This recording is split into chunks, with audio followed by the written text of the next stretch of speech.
Assalomu alaykum hurmatli yurtdoshlar. Bugun video efirimizni navbatdagi soni. Qishloq xo'jalik mahsulotlarini, bog'dorchilik, uzumchilik, poliz mahsulotlari va meva sabzavotlarni yetishtirishda o'simliklarni rivojlanishini ta'minlash uchun, zararkunanda va kasalliklardan himoya etish uchun ekologik sof bo'lgan bio vositalarni ishlab chiqaruvchisi Anguzar Agroservis kompaniyasini bosh agronomi va sotuv bo'limining rahbari Zohidjon Abdusalomov bugun efirimizda ma'lumotlar beradilar. Assalomu alaykum, qadrli uzumchilik mutaxassislari, guruh a'zolari, agrobloger va fermer.uz kanallari orqali meni yaxshi taniysizlar. Shu kanallar ta'sischisiman. Faoliyatimiz Markaziy Osiyoda yagona bo'lgan mikrobiologik preparatlar ishlab chiqaruvchi Anguzar Agroservis kompaniyasi. Biz bioinsekitsidlar, biofungitsidlar va biostimulyatorlar ishlab chiqarish bilan mana 16 yildan beri shug'ullanamiz. Hozirgi vaqtda mana Oltiariq tumanida, Parkent tumanida, Ishtixon tumanida bilasizlar, shu 3 ta eng katta regionlarimiz bor. O'zbekistonda uzumchilikka asoslangan eng katta maydonlarda Ishtixon tumanida desak, masalan 7000 gektardan ortiq mayiz yetishtiruvchi uzumchilik maydonlarida ishlaymiz biz. Ko'proq mana bizni sparaginni ko'proq ishlov berishadi u yerda. Oidium, mildiyu kasalliklariga, ya'ni unshudring va soxta unshudring kasalliklari, o'tgan yil antraknoz kasalligi ozroq joylarda ishlov berdik. 1200 gektarda bu yil shu aynan soxta unshudring kasalligi epidemiyasi tarqaldi. Aynan Ishtixon tumanida biz sparagin bilan ishlov qildik. Chunki ularda kimyoviy ishlov mumkin emas. Ular eksport bilan shug'ullanadi, mayizni eksport qiladi.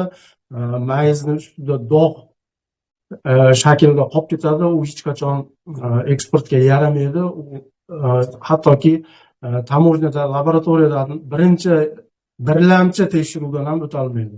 Shu sababli ular iloji boricha kimyoviy ishlovlardan qochib, mikrobiologik ishlovlar qilishadi. Kimki organika bilan ishlov qilayotgan bo'lsa, organikaga intilayotgan bo'lsa, O'zbekistonda bizning kompaniya bilan ishlaydi. Maxiplant hosil stimulyatorimiz bor. 3 ta bakteriya qatnashishi hisobiga hosil juda tez yiriklashadi. Bizning preparatlarimiz hammasini ishlov qilishda xlorsiz suv ishlatiladi. Sparagin juda ko'pchilik biladi, tarkibi Bacillus subtilis bakteriyasi. Bu hishnik bakteriya, ya'ni yirtqich bakteriya hisoblanadi. Mana hozir uzumlarda, toklarda ko'rib turibmiz, unshudring kasalligi, soxta unshudring kasalliklari juda ko'p. Bu aynan shu kasalliklar patogenlari bilan oziqlanadi. Kasallikni bilamiz, qo'zg'atuvchi patogenlar bor. Aynan shu patogenlar bilan oziqlanadigan bakteriya Bacillus subtilis. Bu sparagin biofungitsidimiz. Keyingisi plantasin tarkibi trichoderma lignorum. Bu ildiz rivojlantiradi. Bu uzum yetishtirishda ko'pchilik qalamcha bilan ishlaydiganlar ko'pchilik ishlaydi. Tez ildizni orttirib beradi, ham xavfsiz usulda, ham ildiz chirishidan saqlaydi. Bu trichoderma bilan sparaginni ayrimlar birga qo'shib turib ishlaydi.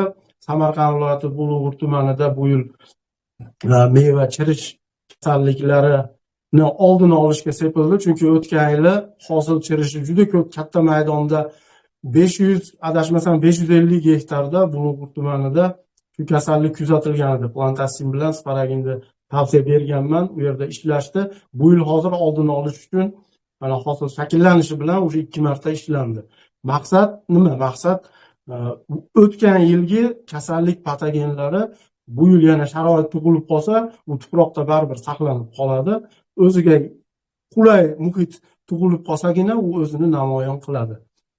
Shu sababli hozir oldini olish uchun 2 marta ishlov berildi.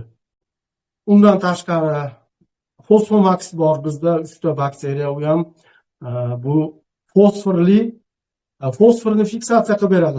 8-7% kalsiyni ham fiksatsiya qilib beradi, 60-70%ga fosforni ham fiksatsiya qilib beradi.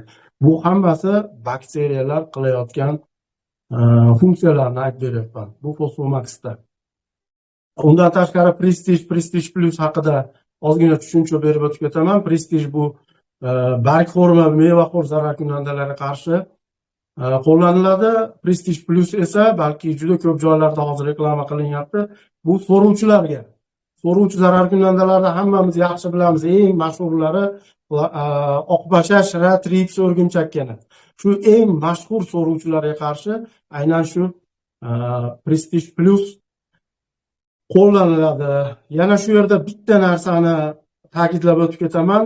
Prestige profilaktika uchun ishlaydi. O'zi umuman organik dehqonchilik ko'proq profilaktikaga asoslangan.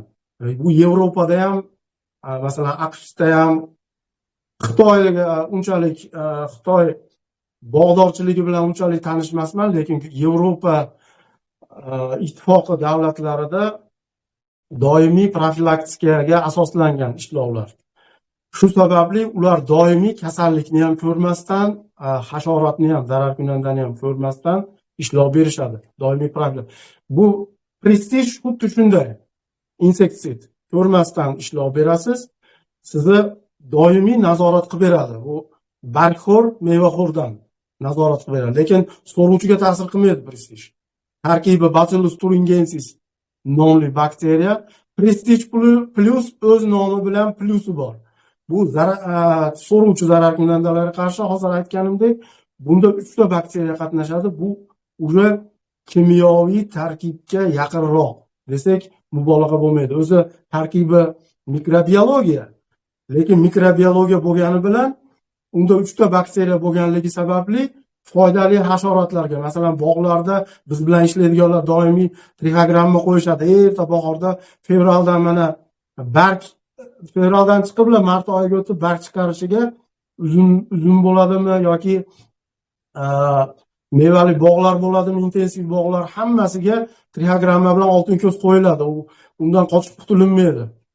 Birinchi qilinadigan ish shundan boshlanadi, chunki masalan hozir mana yonimizda biz Toshkent viloyat Do'rmonda joylashganmiz, o'simliklar genetikasi instituti fanlar akademiyasiga qarashli. Shu genetika instituti ichida joylashganmiz. Bizni yonimizda qo'shni 30 gektar nokzor bor. Shu yerda birinchi qilinadigan ish shu nok shirinchasiga qarshi oltin ko'z bilan diagramma qo'yiladi erta bahorda. Ana keyin Prestige bilan 2 marta ishlanadi. Umuman hasharot zararkunanda kuzatilmaydi. Prestige Plus esa Prestigedan farqli o'laroq, Prestige Plus bu kontaktni kishechnik. Bu qachonki kontakt bo'ladi, hasharot bilan keyin ta'sir qiladi. Ya'ni hasharot kuzatilganda ishlov beriladi. Bu foydali hasharotlarga 60-70% gacha nobud qilish xususiyatiga ega. Shuning uchun foydali hasharotlarni Prestige Plusdan sal uzoqroq tutiladi. Bu istiqxonalarda ham shunaqa. Foydali shimel bor changlatuvchilarga ta'sir qiladi. Xuddi shuningdek bog'lardagi asalari bor barcha changlatuvchilarga 60-70% gacha ta'sir qiladi Prestige Plus. Prestige umuman ta'sir qilmaydi. Hech qaysi changlatuvchiga ham, foydali hasharotlarga ham yaxshi ko'payib, xonqizidan tortib barchasi.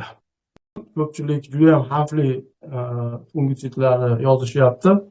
Kimyoviy fungitsidlar bilan to'g'ri ishlash kerak, lekin hozir mana adashim Zohidjon akam aytgandek, ko'nikma hosil bo'lishi bu aniq.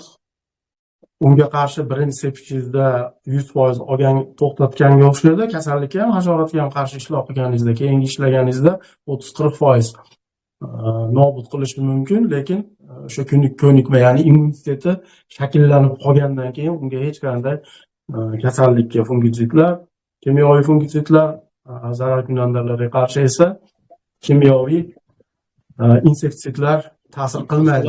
Siz masalan kimyoviy insektitsid bilan zararkunandalarga qarshi ishlaganingizda foydali hasharotlarni ham qirib tashlaysizda, shuni hisobiga birdaniga hali sizni ko'zga ko'rinmayapti. Xonqizidan tortib trixogramma, oltin ko'z, yana boshqa entavafaklar siz ko'zingizga ko'rinmagan holatda bog'ingizda ishlayapti. Lekin siz kimyoviy ishlar qilishingiz natijasida ularni ham qirib tashlaysiz. Bu bilan birdaniga bularni soni ko'payib, ularni nazorat qilishingiz umuman imkonsiz bo'lib qoladi. Shu asosan agar biror narsani qoldirib ketgan bo'lsam, savollar bo'ladigan bo'lsa, bemalol berishingiz mumkin. Assalomu alaykum, Zohjon aka, yaxshimisiz? Alaykum assalom. Yaxshi, rahmat. Allohga shukr. Endi hozir ko'proq mavzu endi ekologik toza mahsulot yetishtirish haqida bo'lyapti. Biostimulyatorlar, keyin biologik nimalar to'g'risida. Shu tirik endi bakteriyalar, asosan tirik bakteriya bilan nima bo'lyapti endi? Ishlov berilyapti tabiiy yo'l bilan bo'lgandan keyin, ekologik bo'lgandan keyin preparatlar. Bu bakteriyalarni insonga ziyoni yo'qmikin, ziyon tomoni? Yo'q, kimyoviy preparatlarda ziyoni bormi? Singari bularda ham qandaydir ziyoni yo'qmikin? Yo'q, umuman ziyoni yo'q. Bizning preparatlarimiz arzon emas. Masalan, o'sha Prestige Plusimiz eng qimmat. So'rovchilarga qarshi ishlar 90 ming turadi 1 litri. Bu zavod narxi. Masalan, hozir Maxi Plantimiz 90 ming turadi bu ham. Buni 1 litri. Qimmatligiga sabab bu biz haligi o'sha siz aytgan ishlab chiqaruvchilardaqa davani Xitoydan olib kelib turib, suvga aralashtirib turib, sotib uni qadolab chiqarmaymiz-da. Biz bitta preparatimiz 6 kunda dunyoga keladi. 6 kun. Bizda avtoklavlarimiz bor. Undan keyin reaktorlarga qo'yamiz. Nima uchun biz Markaziy Osiyoda yagona kompaniyamizligi ham sabab shu. Bitta preparatimiz 6 kunda tayyor bo'ladi. Faqat sparagin bilan plantasimimiz tez ko'payishini hisobiga bu 2 kunda bir yangi preparatimiz dunyoga keladi. Shuning uchun bizda haqiqiy ilm o'shuncha o'simliklar genetikasi instituti Fanlar akademiyasiga qarashli shu institutida joylashganmiz. Shuni juda katta joylarini egallaganmiz, katta laboratoriyalaridamiz. Yaxshi, rahmat. Bu kompaniya Anguzal Agroservis kompaniyasi nafaqat O'zbekistonda, balki O'rta Osiyodagi barcha davlatlarga o'zini mahsulotlarini yetkazib beradi va ularni sifatli bo'lishini doim targ'ib qilib boradi va shunga amal qiladi. Olgan odam haqiqiy sifatli mahsulotni ishlatib yaxshi natijalarga erishish asosiy maqsadi bo'ladi. Endi Zohidjon, uzumlarni donini yiriklashtirish bo'yicha bir qancha preparatlar ishlatiladi. Sizlar kompaniyalar tarafdan shu yo'nalishda olib borayotgan ishlar va ishlatadigan qaysi preparatlarni qaysi vaqtda va qancha miqdorda berish to'g'risida tavsiya bersangiz. Rahmat.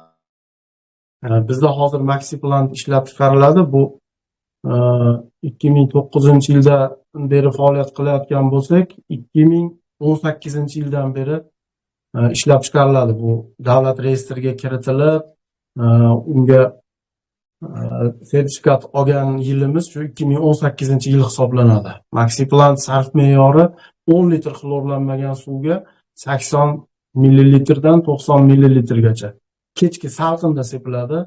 May oyining ikkinchi yarmida tokzorlarda, bog'larda qiladigan yumushlar deb 5-6 ta bir nimalarni tavsiyalar bergandik. Hozir shularni sal o'zgartiramiz. Keyin yozma ravishda ham tashlaymiz. O'sha birinchisi aytganimiz kasalliklarga qarshi fungitsid preparatlar, ayniqsa Ridamil Impact sepish tavsiya qilganmiz. Endi Ridamilni olib tashlaymiz, chunki u paroshok. Mana bu Anguzal firmasini Sparagin tavsiya qilamiz. Kim nimasidan kelib chiqibdi endi? Tanlov bermoqchimiz. Xohlagan mana organik qilaman degan organik keyingi bir yarim yil, 1 yil ichida organik narsani so'rovlar ko'payib ketdi. Qanday qilinadi? Mana yaxshi Zohidjon tahlil qilishi zo'r qilishibdi. Bularda o'sha Sparagin degan biopreparati, biofungitsid juda ham bir samarali. Bundan qo'llasa bo'ladi. Bu masalan anaqa ta'siri boshqa kimyoviy vositalar bir kunda sirasi ta'sir qilishni boshlasa, bularga taxminan bir 3 kunlardan keyin ta'sir qilishni boshlaydi, lekin 1 oy ishlay beradi. kimyo preparatlar 10 kun, masalan, strobillar hatto 7 kun ishlaydi. Boshqalari 2 haftagacha ishlaydi. Bularniki 1 oy ishlab beradi. To'g'ri aytyapmanmi, Zohidjon? To'g'ri. 1 oy ishlab beradi. Shularga mana nimani Redamik Goldni o'chiramiz. Mana tanlov beramiz. Mana xohlagan sparagin bio fungitsid, xohlagan anaqa bilan Impact boshqa Shveysariyani Syngenta firmasiniki bilan Daniyani firmasinikini tavsiya qilamiz. Hech qachon Xitoynikini tavsiya qilmaymiz. Eplagan, bilgan, qo'lidan kelgan, ipidan ignasigacha shuni o'rgangan, bombe jadvaliga asosan qo'llashni biladigan bog'bonlar uchun 0,5%gacha ISOni ham taklif qilamiz. Bu ham organik mahsulot. Lekin 0,5% dan oshib ketsa, 0,7, 0,8, 1% bo'lib qolsa, kuydirib qo'yishi mumkin. Shuning uchun uni faqat biladigan odamlarga tavsiya qilamiz. Keyin hasharotlar ham avj oldi. Mana bu firmaning Anguzal firmasining Prestige Plus degan bio insektisid preparatlari bor.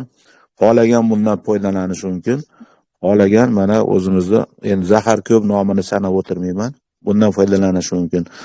Sug'orishni faqat kechasi amalga oshiriladi. Imkon darajada sharbat oqizilib, sharbatni go'ngdan qilinadi, hamma biladi. Xo'p, iloji boricha mineral o'g'itlarni endi uzumlar pishishga yaqinlab kelib qoldi. Faqatgina rivoji past, avji past uzumlarda, bog'larda shu ko'rsatilgan miqdorda mineral o'g'itlardan foydalanishni tavsiya qilamiz. Boshqa joylarda faqat sharbatni tavsiya qilamiz. Endi taxminan shu Zohidjon, endi hozir menimcha chalasi qolmadi, yana yozma ravishda tashlaymiz gruppaga. Hozir shu yerda Abdumukrob akamning gapiga bitta qo'shimcha kiritmoqchiman. Agar sparagin sepiladigan bo'lsa, 15 kun farqi bilan sepiladi. Agar kimyoviy inseksid qo'llangan bo'lsa, 15 kun, agar kimyoviy fungisid qo'llanilgan bo'lsa, 1 hafta. Farqi bo'lish kerak, yo keyin yo avval. Chunki to'qimada ham nobud qilyapti bizni trik bakteriyani. Shuning uchun 15 kunlik intervalga amal qilinishi kerak. Masalan, sparagin sepildi, 15 kundan keyin kimyoviy inseksid sepiladi. Yoki 1 haftadan keyin agar fungitsid sepilmoqchi bo'lsa, kimyoviy fungitsid sepiladi. 1 hafta yoki 15 kun. To'g'ri, buni bitta qaysi preparat ta'sir kuchi ketishi bilan orqasidan uriladi. To'g'ri. Keyin yana aytgan bo'lsangiz kerak, yana bir aytib qo'ying. Bu biologik vositalarni foydalanganda faqat ariqli suvdan yoki quduqli suvdan foydalanish tavsiya qilinadi. Xlorlangan suvlar umuman tavsiya qilinmaydi, chunki xlor bu bio preparatlar hammasi tirik organizm, tirik bakteriya bular. Xlor ularni o'ldirib qirib tashlaydi. Shuning uchun ariq suvidan yoki quduq suvidan foydalanishni tavsiya qilamiz. Aytgan bo'lsangiz kerak endi bularni. Aytdim. Rahmat yana bir takrorlaganingiz uchun. Keyin kirganlarga ham juda yaxshi tavsiya. Mayli, shu yerda xayrlashamiz endi. Bizni anaqa vaqtimiz sal chegaralangan. Kechroq kirib qoldim, imkoniyatim bo'lmadi. Sog' bo'linglar, salomat. Ham barchaga salomat. Salomat bo'ling. O'zingizni ehtiyot qiling. Rahmat.